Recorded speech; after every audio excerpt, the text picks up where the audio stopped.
Tori Kelly grew up on gospel music. So much so that as the chic singer was completing what was to be the follow-up to her Capitol Records debut, a record that landed Tori a number 2 chart position on the Billboard 200 and a 2016 Grammy nomination for Best New Artist, she began the search for a song to properly tribute her spiritual heritage.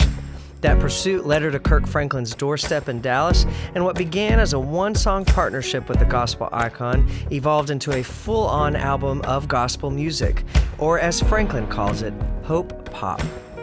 Visiting with the popular songstress in downtown Nashville, Tennessee, Tori, who is also a super kind-hearted human being, talked about surrendering her musical heart over to the sounds and strains of gospel and to the message of unconditional love on her latest record, Hiding Place. This is a very special edition of Features on Film with our guest, Tori Kelly. I'm your host, Andrew Greer. So when I think of someone in your place in your career, pretty young career, but a lot of heat in your career and your age, a gospel record is something unusual, I think, at this point. And then I was just listening to the record yesterday, and that it's co-written and helmed a lot by Kirk Franklin, of course, a gospel icon. So tell me why, at this point in your career, and maybe in your life, why a gospel project? Yeah, it is kind of a strange time, I think. Mm-hmm. When I look at the, from another perspective, it might be kind of strange. But for me, I've just always loved gospel music, and I've grown up on gospel music. I grew up in church, and I've always just wanted to express my faith through song. I just didn't know when the right time would be. And so I basically hit up my team. I was like, hey, I just want to do like one gospel song on my album. That's really just how it started. And then my manager was like, yeah, well, we should go to Kirk Franklin because he's the guy, right? And I was like, okay, yeah, no big deal. And because Had you met him before? Very briefly at the Grammys one year, and he's amazing. I'm a huge fan, and so yeah, we got in the studio, and it was awesome. We started recording, and it went from one song to then becoming like, why don't we do like an EP of some kind, and then that became like, why don't we just do a whole project? And so it happened really organically and almost kind of on accident, but it was still something that was very rooted in my heart, and I've always wanted to do it. The door just seemed to be open at this time. Because of how organic that process was and how it started and was inspired, does it feel in some ways more of this record and this music more kind of a natural output for you, than maybe like a record that's being put, hey, we need a new single out, we need a new something. Does this feel a little bit more of like, hey, this is me in this place right now? Yeah, it's funny you say that, because it was, I was not thinking about like single or like radio or any of that stuff. I was literally just in the studio, and it was so natural, and we weren't having to think about much, because it was just kind of us having a conversation, and then a song would come out of that. And it was just so much fun. And it is funny you say that, because it was very easy to make, I think, yeah. The title of the record, Hiding Place, and going back to Psalm 32, which is where that title comes from, I found this in a translation last night of that verse in Psalm 32. You are my hiding place. You will keep me out of trouble and envelop me with songs that remind me that I am free. Oh, that's a translation. I've never heard that translation before. Yeah, that's amazing. It's one of my favorites. Yeah. But has that been that verse or that idea that God is this true like fortress, this refuge, this protection? 100%. Has that been a lifeline for you or a thread throughout your life? Absolutely, yeah. That verse in particular, it tied so well into the whole project, because I've just always loved that scripture. And I even remember one time just taking like a solo day, just to myself, no phone, no anything. I need to do that again now that I think about it, but really good for your soul.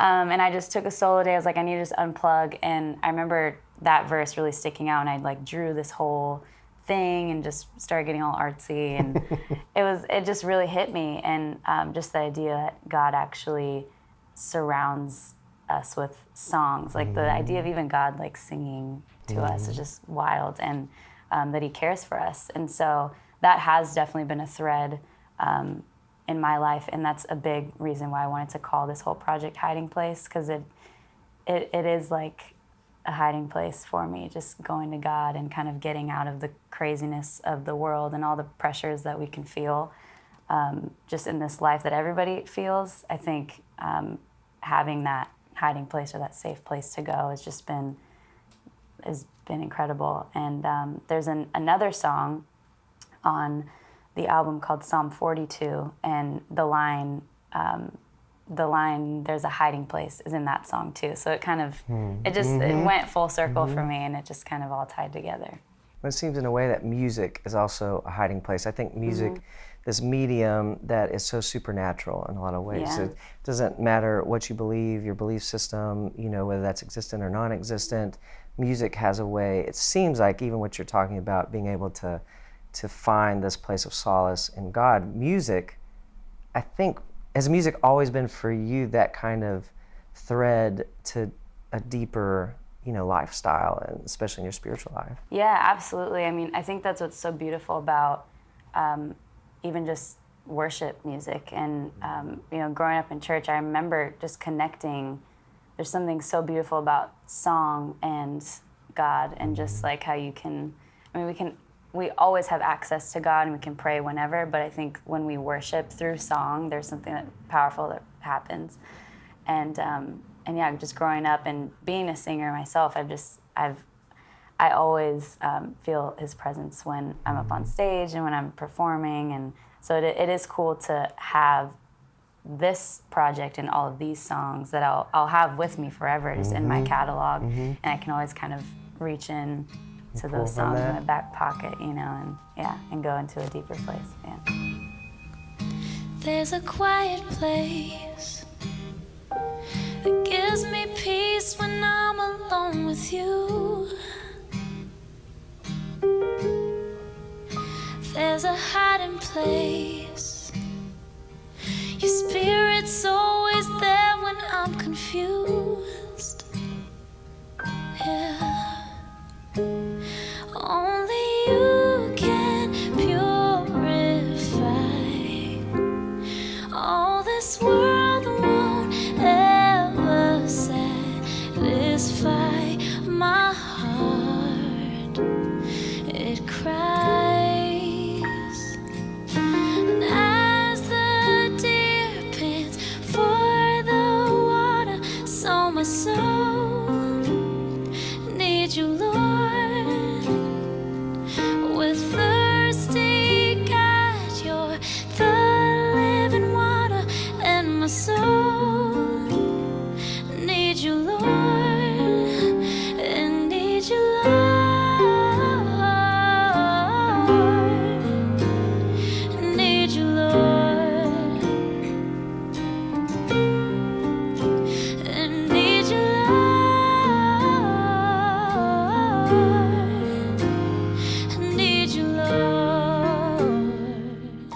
Do you think about people's reactions to it or interaction with it? Like, do you anticipate how your audience will receive, or maybe just be kind of a moot point? Do you think about that? Yeah, it crosses my mind sometimes. I go back and forth. Sometimes I think it's such a passion project for me that I kind of forget, like, oh, people maybe won't like this, or and I think that's a good place to be, though, because at the end of the day, it's like, this is just something I love so much, and I love every single song on this album, and I'm just so excited to share it, and I do hope that people enjoy it, and I hope people are just uplifted when they hear it and encouraged, and they can really hear that that there is a God that loves them, and just hopefully be inspired by these songs. There's a song on the new record called Questions, and I just want to read part of that lyric. What happens when the healing never comes? Do we stand and curse the heavens, or lift our hands and feel the sun? The mystery's not clear, just once your voice I'd love to hear. I think about that lyric especially in a religious environment that sometimes we can find ourselves in. I especially think here in Nashville in the South, in the Bible Belt, there can be this religious culture where to express our doubts, our fears, even just our curiosities can be criticized as an attack on God or somehow diminishing who God might be. But aren't questions just a part of a dialogue? Yeah, I mean, well, first of all, Kirk wrote this song and he Okay. presented it to me, and I fell in love with it. And I was like, yes, this is so good, and it's so honest and so raw. And I think I would say anyone who thinks that, you know, just to read the Psalms, really, because all throughout that book, it's doubt and it's questions. It's saying, where are you, God? And, you know, wondering why don't I feel you right now? And I think the moment that we stop asking questions or that we stop doubting, maybe that's the worst place to be. You know, I think if we are asking questions and even just being confused and Sure. wondering, like, who are you, God? And it's like he wants us to, you know, cry out to him, I think, and that keeping that dialogue, like you said, I think is important. I think one of the important things for people who are spiritual seekers and who are seeking God is to hear from other people who find themselves in places of questions and doubt and fear. Yeah. So even though Kirk wrote that song, have you found yourself in that place before of going, hey, can I just hear something? Oh yeah, definitely. I have, and I think in those times it's hard to wake up and, like, you know, do your devotions and, you know, open the Bible, and it can feel stagnant, I guess, at times. But I think I've gone, you know, long periods of time where it's like, gosh, I just feel dry, like I don't feel, and especially I think growing up in the church, it's like this just feels like the same thing Routine, over and over. right? Yeah, routine. And then I think just God just shows up, because if you are just diligent, I think, in going back and, like we're saying, asking questions and just continuing to seek him, he'll reveal himself to you in some way. And you know, I think that's just the awesome part about this relationship that we get to have with God, that it isn't this, you know, routine religious thing, that he's an actual person, and he wants you know, to communicate with us, and he's given us his word to do that. And yeah, it's a beautiful thing when you think of it as a relationship and not, you know, as this thing that you have to do, because the relationship part makes you actually want to do those, Sure. I don't want to say religious things, but, like, you know, it makes us want to worship and respond and read our word. And so I think the order is very important, you know, that's a relationship first. It seems at least to me in my experience with God and with others, our relationships here, right, in this kind of skin and bone, our human relationships can be the most present and beautiful reflection of what potentially a relationship with God or his relationship with us is like. But I was thinking about one of the songs in your record about love and about loving others, how we've been loved, how God has loved me, you know, as the lyric. And I think about, how do we demonstrate love? I mean, relationships aren't simple, right? They're not easy. You're married, right? So you know that. Yeah. And it's great and it's not so great. Yeah. And so we're human, but how do we kind of get past our, I guess, human just opinions, divides, prejudices, to really love and demonstrate love towards others? Well, that's the question of life. I mean, I love that song so much, because it's like, it's such the whole thing is a prayer, right? So it's really just saying, I can't love this person right now, like, in my own flesh, in my own, like, will, I can't, I don't know how to do it. So I love that song because it's saying, God, help me to love the way that you love me. So if you sent your son to literally die for me, then I should be able to extend that love, you know. And, like, when I think and it's so hard to be like, it's not tangible all the time, right? Yeah, but I think songs like that remind me that it is possible through him, not on my own at all, because I'm not good at it, but yeah, through him, he can give you that strength to, you know, love everybody, even the ones that are harder to love, I guess. Which is that's sometimes in all of us, right? Yeah. God, help us to love the way that you love me. Oh, this world is weeping, hurting, broken, and begging for change.